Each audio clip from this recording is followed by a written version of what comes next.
जुल्म कर रहा है और अपने ही राज्य में नौकरी करने से बिहार के जीएनएम नर्सिंग छात्रों को स्वास्थ्य मंत्री वंचित रख रहे हैं और वही नर्स की बहाली निकालकर दूसरे राज्य को बच्चों को बेचने की तैयारी कर रहे हैं। राज्य के स्वास्थ्य मंत्री मंगल पांडे बिहार में बहाली घोटाला कर रहे हैं। वो मैं इसलिए कह रहा हूं कि हमारे बगल में जो बहन बैठी हैं ये जीएनएम की छात्रा है। बिहार सरकार के मेडिकल कॉलेज में जीएनएम कोर्स की पढ़ाई होती है और 2016-19 बैच की ये छात्राएं हैं। इनका रिजल्ट 1 साल से पेंडिंग है। जो एग्जाम अक्टूबर 2019 को हो जानी चाहिए थी, उस एग्जाम को बिहार सरकार का स्वास्थ्य विभाग और बीएनआरसी दिसंबर 2020 में आयोजन करता है, लेता है और उसका रिजल्ट अभी तक पब्लिश भी नहीं किया। वहीं दूसरी ओर राज्य स्वास्थ्य समिति के द्वारा 4102 नर्स पदों की बहाली निकाली जाती है, जिसका अंतिम तिथि 20 जनवरी को भी खत्म हो गया। बिहार के हमारे बहनें, हमारी बेटियां उस बहाली में फॉर्म भरने से वंचित रह गई। इसका एकमात्र कारण था इनके पास रिजल्ट और रजिस्ट्रेशन नहीं होना।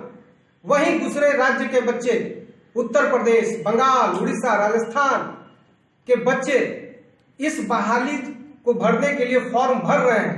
ये गजब स्थिति है।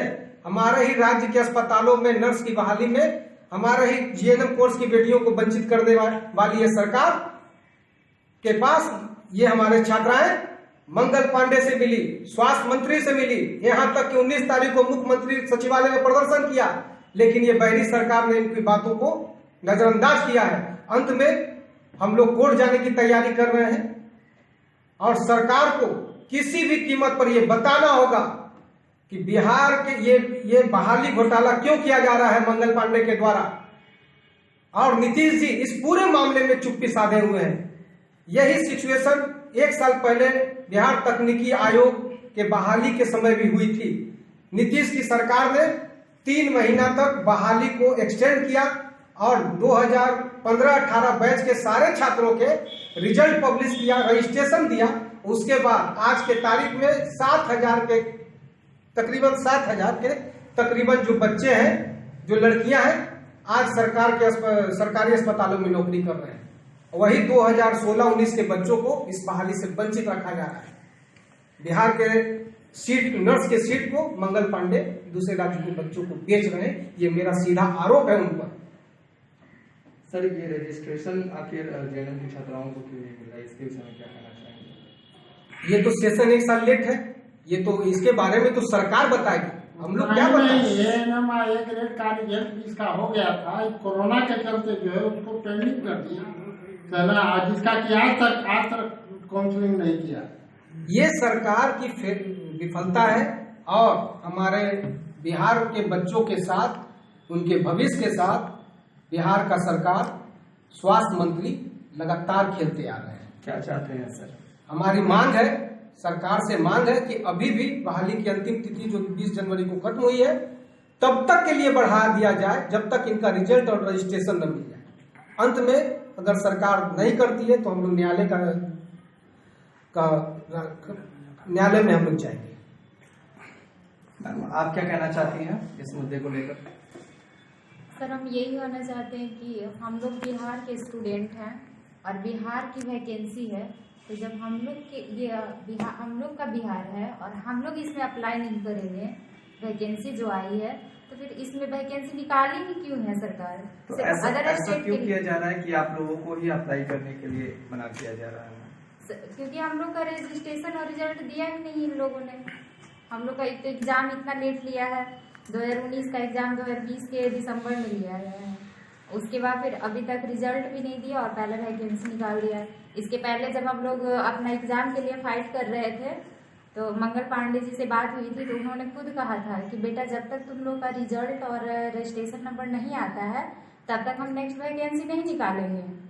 लेकिन उन्होंने तो इसके पहले ही हम लोग का एग्जाम खत्म हुआ और उन्होंने तुरंत वैकेंसी निकाल दी। तो आपने पूछा नहीं मैम कि ये कब जो रिजल्ट? हाँ, हम गए थे हम लोग सर से बात करने, स्वास्थ्य मंत्री सर से, तो उन्होंने कहा कि इस तरह से तो आप लोग अगर आते हैं तो वैकेंसी का डेट तो नहीं बढ़ेगा, क्योंकि फिर आपके पीछे की स्टूडेंट आएगी, वो भी कहेगी वैकेंसी का डेट बढ़ा देंगे, तो ऐसे नहीं, हम लोग ऐसा काम नहीं करेंगे। तो फिर जब हमारे से पहले जितने भी जीएनएम स्टूडेंट है सब जॉब करेंगे, सिर्फ एक हमारा बैच बचा हुआ है। तो फिर जब हमारा बैच इसमें आएगा ही नहीं तो फिर वैकेंसी आई क्यों? और इसमें एक गलती और भी किए हैं इन लोगों ने, बीएससी नर्सिंग पोस्ट बीएससी सबको इसमें अप्लाई करने के लिए ऑल इंडिया इसमें अप्लाई कर रहा है। तो जब इसमें बीएससी नर्सिंग वालों को तो और भी जॉब है, वो लोग टीचिंग का भी काम कर सकते हैं, लेकिन हमारा जो है डिप्लोमा सिर्फ हम नर्स काम कर सकते हैं, इसके अलावा और कोई नहीं। यही नहीं, दूसरे राज्यों में बिहार के छात्राओं को एक सीट के लिए भी जगह नहीं मिलती है, चाहे वो मध्य प्रदेश हो, राजस्थान हो, एक सीट नहीं दिया जाता है बिहार के बच्चों को। और बिहार में दूसरे राज्यों के लिए के बच्चों के लिए कॉर्पोरेट रास्ता खोला जा रहा है। सर, अगर आपकी फरियाद को नहीं सुना जाएगा तो फिर आप लोग क्या करेंगे? देखिए, फरियाद तो नहीं सुनी गई।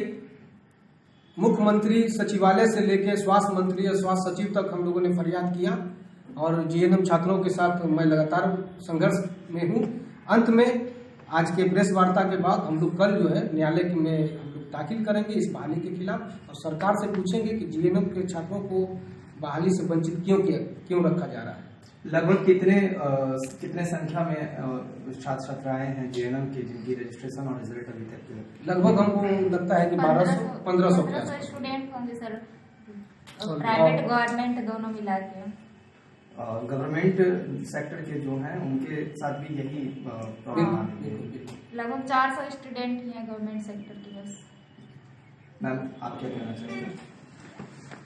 इसमें सीधे सीधे नीतीश सरकार की जो शिक्षा नीति और जो रोजगार नीति है वो दोनों ध्वस्त होती दिख रही है। आप एक तरफ वादा करते हैं कि हम महिलाओं को 35% आरक्षण देंगे जॉब में, और जब उसको आवंटित करने का समय आता है तो आप दूसरे राज्यों से स्टूडेंट्स ला करके आप वैकेंसी को भर रहे हैं। तो इससे नीयत साफ है कि आप अपने घर को छोड़ करके दूसरों की चाटुकारिता को और केंद्र को ध्यान में रखते हुए यहाँ के स्टूडेंट्स और यहाँ के उज्जवल भविष्य को आप धूमिल कर रहे हैं। अगर आज इतनी अच्छी स्थिति होती तो बिहार सबसे नीचे पायदान पे रोजगार में नहीं होता। शिक्षा की दृष्टि में जो हमारा नाम धूमिल हुआ है, जो हमारी बदनामी हुई है पूरे देश में, इसके लिए कोई नहीं जिम्मेदार है, सिर्फ नीतीश सरकार जिम्मेदार है। क्योंकि 15 सालों से आपके हाथों में सारी व्यवस्थाएं हैं। अभी भी अगर इन सब चीजों के लिए हमारे बच्चियों को या फिर हमारे स्टूडेंट्स को फाइट करना पड़ रहा है तो ये बहुत शर्म की बात है। आज इनकी बहाली नहीं होगी, दूसरे बैच आएंगे, उनकी बहाली के टाइम में आप वैकेंसी निकालेंगे और ये जो ब्लैंक जो छूटेगा तो इन 1500 स्टूडेंट्स की जिम्मेदारी कौन लेगी? आप कोरोना काल में कहते हैं कि हम बहाली नहीं कर पाएंगे या हम अपना प्रपोजल वापस, वैकेंसी वापस रोल आउट नहीं कर पाएंगे। आप मुझे बताइए, आपने चुनाव देखा था, चुनाव में कितने काम हुए? कोई काम रुका? सरकारी कोई काम रुका?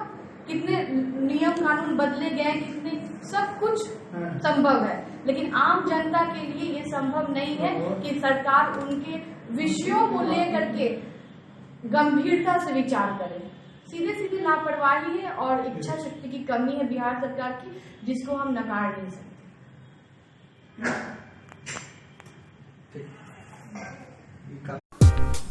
इसी तरह खबरों में अपडेट रहने के लिए हमारे YouTube चैनल सुशासन का सर्च को लाइक और सब्सक्राइब करें और अपडेट पाने के लिए बेल बटन जरूर दबाएं।